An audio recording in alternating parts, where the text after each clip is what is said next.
Rahul, please আমার ছেলেটাকে বাঁচাও। তুই কে? যার জীবন তুই নষ্ট করেছিলি সেই আজ ফিরে এসেছে।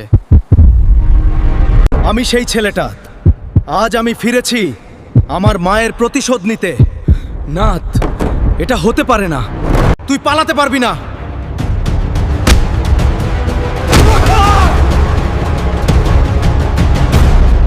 এইটা শুধু প্রতিশোধ না, এটা ন্যায় বিচার। আমি ভুল করেছি, আমাকে একটা সুযোগ দে।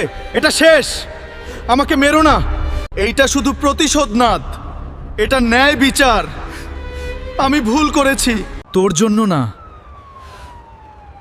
আমার মায়ের জন্য আমি তোকে বাঁচিয়ে দিচ্ছি। কখনো কখনো প্রতিশোধ নয়, ক্ষমাই সবচেয়ে বড় শাস্তি।